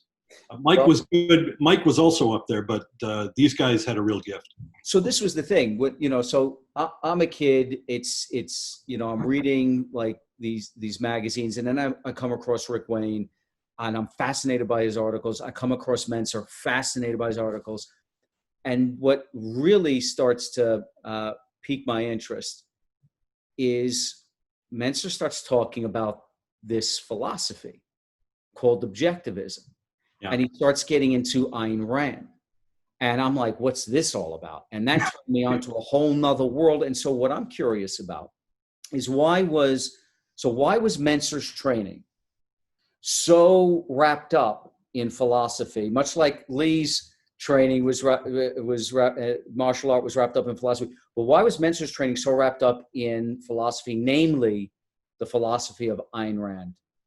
Well, Mike would describe training once as being purposefully directed behavior. So it was principled to do something for a reason. And Mike didn't embrace objectivism or Ayn Rand till after the 80 Olympics. It was probably, interesting. I want to think 1984. Mike was already, he was inclined intellectually anyway. Like when I knew him, when he was still competing. When did you first meet Mike Mentzer? I met Mike, the first time I crossed paths with Mike Mentzer was in 1980, but it was about 6 months before the Mr. Olympia. Okay, gotcha. And he had, he was big on Jean-Paul Sartre, particularly Friedrich Nietzsche, the existentialists, which again said a similar thing, which is it's your responsibility to look out for you. You can't, if you're successful, well, pat yourself on the back. But if you're a failure, you can't blame it on someone else and foist it upon their shoulders. Mm-hmm. Says Mike once said to me, anything I am or am not is a result of the choices I've made or my abdication thereof. His quote. So he was very pro-reason, even, probably ever since he entered university. So any philosopher that espoused reason, they had Mike's ear. And he read lots of them. He liked Will Durant. He liked Friedrich Nietzsche. He'd read Kierkegaard. He'd read, to the east, he'd read, I keep confusing his name. The guy who committed seppuku. I want to say Musashi, but he was a samurai swordsman. It's not Musashi. It's, it'll come to me. Sun and Steel. Mishima. Miko, I think it was Mika Mishima. Musashi with the 5 rings, right? That was Musashi. That was the swordsman. But Mishima was a guy who actually tried to bring back the code of Bushido and honor to the Japanese after the Second World War, when they had been sort of ground under the heel of Europe. Right. He thought that that was beneath them, that they needed to have more honor and more, not to bend the knee to the foreign powers. So he got into bodybuilding, this Mishima. Really? And converted himself from a scrawny little guy to a pretty muscular, almost a Bruce Lee type physique. And in fact, you're probably familiar with that famous photo of Bruce doing what's people have since called the dragon flag, where he's holding onto the bars and his legs are out. Yep. Back elevated off the bench. Mishima did that before Bruce Lee did. Wow.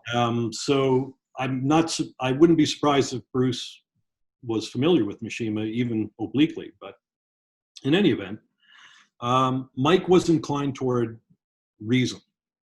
And when he found Ayn Rand, it was the first, in his words, most fully consistent application of reason through the 5 branches of philosophy. And he loved that. and he devoured anything from Ayn Rand. You know, I mean, I have, when I went to visit him in 1988, I didn't know much about objectivism at all. A friend of mine, Mentzer, had told me about Ayn Rand. And I thought, oh my God, a writer of fiction, what are they going to know about philosophy? And a friend of mine who's quite intellectual said, well, what do you think Plato's dialogues are? You know, is that not philosophy? And I thought, well, good point. You know, Plato concocted these dialogues to convey philosophic principles. So I went to visit Mike, and he was telling me about objectivism, and I was fascinated because I love philosophy. But to me, you know, real philosophy were the ancient Greeks. They're the guys. You know, they knew it all, and that's my kind of philosophy. Socrates, Aristotle. Yeah, or more contemporarily, I like Bertrand Russell. I thought he was great, and I thought it was chic that he was an atheist and all of this kind of stuff, and witty and all stuff, and easy to read, probably, which at my age was important. But I looked at these publications he had from the, I guess it was the Ayn Rand Institute, or it might have been what the entity was that predated that. And there were these little booklets which had essays by Leonard Peikoff and Henry Binswanger and these people. And I cracked one open and pulled it off a shelf, and he had underlined like everything, annotations in the margins, and where he'd think about it. And he told me that he would take a tape recorder with him while he was driving, and if there was a slowdown in traffic, he would see if he could remember the various definitions and applications of objectivist philosophy, so that he could more firmly integrate it into his daily thinking. And I thought, well, this is interesting. So this was 1988. So he gave me those two booklets, which I still have, by the way, with all those annotations. Oh, wow.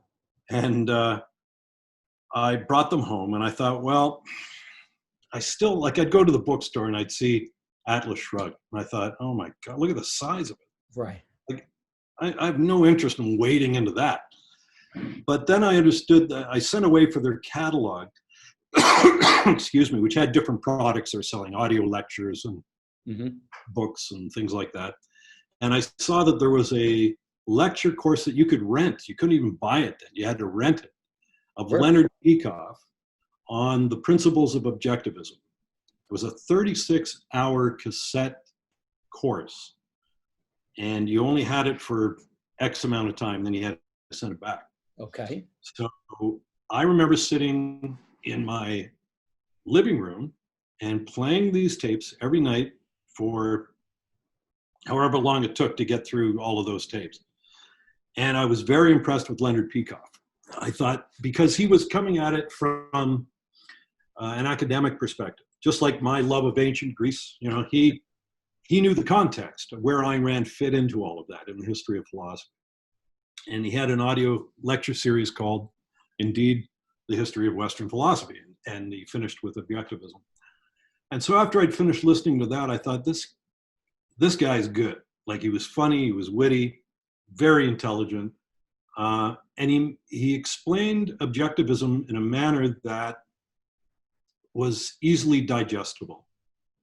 You know, and it was one of the reasons ultimately when I did the film Ayn Rand in Her Own Words, she's been so misrepresented by her many enemies, and so many people that want to tell you how to think about Ayn Rand and what she really meant, you know, what she's really about. I thought, you know what, let's just clear these people right off the table and let her speak for herself. You know, there's not going to be one comment in this film that isn't from her. So it's like if you went out for lunch with Ayn Rand for an hour and you came back and someone said, what was she like? Well, you'd have an informed opinion.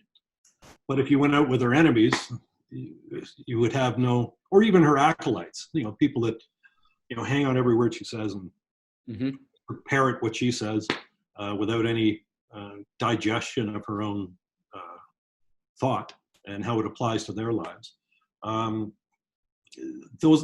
Their opinions don't mean anything. It's better to go to the source. I did that with Bruce Lee in his own words for the same reason. Did it with Leonard Peikoff, who I was delighted because it gave me an entree to get to know him and befriend him. So that was really cool. And then the Ayn Rand film. So I came to Ayn Rand very grudgingly. And I still, there's a part of me that bristles of being a joiner of anything. If you were to say, are you an objectivist? I'm just me, you know? I happen to agree with a lot of those principles, but I'm not a card carrying, you know, whatever someone else says rules, because I've had too much Bruce Lee and I've had too much Mike Mentzer for me to go that way. Right. You don't want to be in a cage. Exactly. So Leonard Peikoff, really interesting guy. So he was the former director of the Ayn Rand Institute and her literary and intellectual heir. You made as you said, you made a documentary film about him, and in the film, he tells the story. And I want to mention this story, and then ask you this question. In the film, he tells the story of his first meeting with Ayn Rand when he was 17. Let's get down to yeah. Let's get that. And it was, I think this was like in the early 50s, and he gets to meet her, and you know, like they're making small talk, like you just said, and he's like, let's get down to business. And he asks her this question about an issue that he can't seem to reconcile. And her answer changes the entire course of Peikoff's life. He asked if the Howard Roarke character, the hero in her novel, The Fountainhead, was meant to be moral or practical. Because to Peikoff, Roarke appeared to be portrayed as eminently practical. And Peikoff assumed that in the real world, you can't be both moral and practical, that there's always a compromise if you want to be successful. Yeah. And Peikoff couldn't resolve the dichotomy.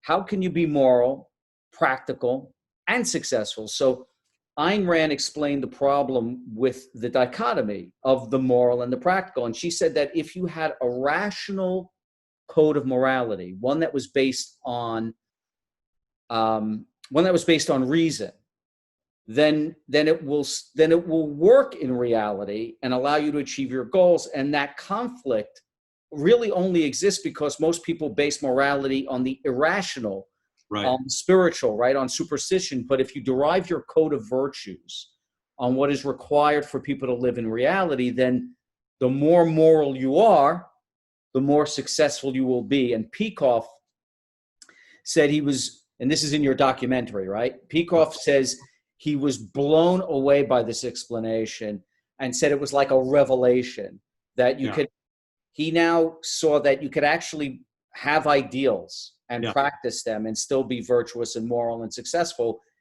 And he realized that the world doesn't have to be a hostile place to idealists. If your values are based on reason, if your ideals are based on reality, then the world's a place where you can achieve anything. And when I was watching your documentary, and I was listening to Peikoff speak, like it was so motivating. Like he was so motivated. Yeah. And I started to think for the first time, because I felt like that after I read Atlas Shrugged. I mean, I mean, literally, I was on a love affair with Ayn Rand and her philosophy for years after that. Yeah. And then, but I never thought what I'm about to ask you, which was after listening to Peikoff, I said to myself, holy shit, is objectivism the ultimate form of self-help? Is that what this is? That's a good question. I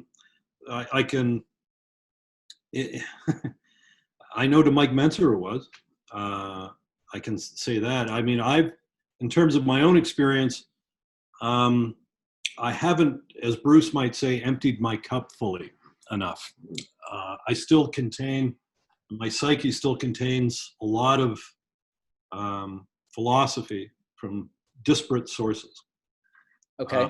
That philosophy to me sometimes is kind of like a sweatshirt. You know, you wear what's comfortable depending on what's going on in your life. But I've always found that there's that voice of reason that keeps pulling you back, and it has to if you're going to exist in this world. My big fear and perhaps my rationalization of that fear, is that I don't want to become an automaton. I want to figure it out for myself. It's great that Ayn Rand figured it out, but that's you telling me that. I need to figure it out for myself. I can't take it on faith or on hearsay that someone else has cracked the nut. But when I read her material, Leonard Peikoff's material, I find myself nodding my head. So there's a part of me that wants to take the journey. I don't just want to know what the destination is. I want the journey. And so that part of me digs in a little bit about joining a group, like an objectivist group or an existentialist group or a socialist group or a capitalist group or whatever group it is. I'm not really interested. I wouldn't want to be in a group of people that all shared my views. That would be the most boring evening of my life if I joined a thing. So I like Ayn Rand, I like Leonard Peikoff, I like Mike Mentzer, I like Bruce Lee because they were unique. They were individuals. Their thoughts were 100% theirs, and they believed them to the core of their very being. And those are fascinating people to be around, to spend time with. And they throw off a lot of sparks. And in some cases, you can take a couple sparks from one person, you take another couple of sparks from someone, and then you work with it a bit. And maybe over time, that spark burned out. That's not quite so important. But these other ones are significant. But if you don't go around people like that, you never get the sparks. It's just same old, same old. Why do so many people, I mean, one of the things that draws, again, like these are all controversial figures, right? Bruce Lee was extremely controversial in his time. Absolutely. Ayn Rand, extremely controversial. As you called it, I think you've got the right word, iconoclastic. Yeah. Mentzer, iconoclastic. Why? So, but with respect to Rand, why was she so hated?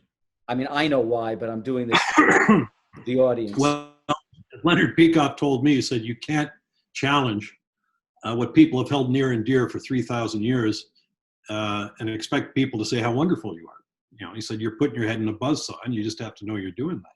But a lot of people, again, are collectivists in the sense that they like their little groups. They like the safety of the herd. Right. We all think the same. Therefore, if I know you and you're in my group, you're okay. You're no threat to me because we think the same thing. We value the same things. So those other groups you got to watch out for, and so you divide that line in the sand, and there's an old Taoist saying that a hair's breadth difference divides heaven and earth, so I think she's hated because, particularly in the United States, where by far her biggest readership is, you're either a Democrat or you're a Republican. And they have their own tenets. They have, if you're a Republican, you're going to be free enterprise, you're going to be less government, you're going to be pro-religion. And if you're a Democrat, you're going to be more state, less religion, more science maybe. But, and Ayn Rand didn't fit those. There wasn't a check mark in every box. She was capitalist, yes. So Democrats don't like her. She was atheist. Republicans suddenly got to keep your distance. She didn't believe in collectivism. She was an individualist. Right. That's, again, that's the smallest minority in the world. So right. You don't carry a big lobby group when you're an individual. So there's nothing she could do or an objectivist could do to benefit either the finances or the power base of either of those two parties. So again, when you think for yourself, you're not just going to step in line behind another group. You're going to agree with certain things, you're going to disagree with certain things. It's one of the reasons I haven't voted since I was 17 years old. I've never found the politician that embodies all of the beliefs that I think are important. There's, it's like there's some you think, nope, can't do it. It didn't quite measure up. So that's why she's vilified in the United States. The left paints her as, it's all about greed. Look out for yourself and squash anyone who doesn't think like you. And that's not what she said. That's it's the same thing I see when people attack Bruce Lee or they attack Mike Mentzer. It's the ad hominem argument, and it's disingenuous and therefore not very potent. It's really, they're throwing up a smokescreen as to why they're not going to look into the subject seriously. I think that brings all three of these characters together, in this, when I started our conversation, I talked about this nexus between Mentzer, Rand, and Bruce Lee. I'm so much more emphatic about that idea now after having spoken with you, because it's so much clearer how they all fit into this time and place, and their philosophy, their iconoclasm, their individualism, their seeking of the truth. It's just so fascinating, and I wanted to say thank you very much for joining us. My pleasure. I'll leave you with an interesting statement from Mike. Okay. He said, the conformist says, I believe it because everyone else believes it. The nonconformist says, I don't believe it because everyone else believes it. He says, but that rare third person, the individualist, says, I believe it because I can see for myself the reasons that it's true. And in that respect, I wish you and your listeners to be individualists. Powerful. Absolutely powerful.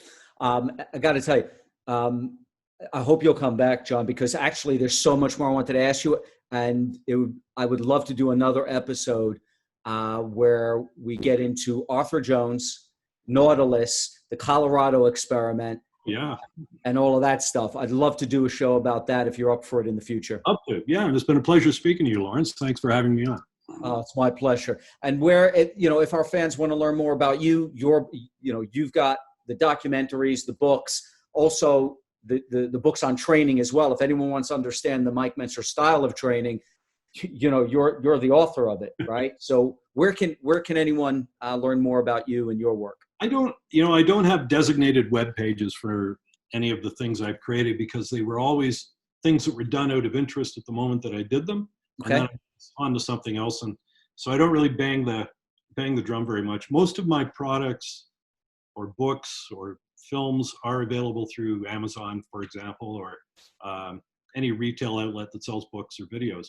So if people are that interested and can go to the trouble, I thank you for that. But apart from that, I don't really have much to tell you. Well, that's all right. It's been an absolute pleasure, John. It's so informative, and just quite a conversation. Thank you. Well, thank you, Lawrence. Pleasure to speak with you, despite the weather. Yeah. Exactly. You take care, John. You too.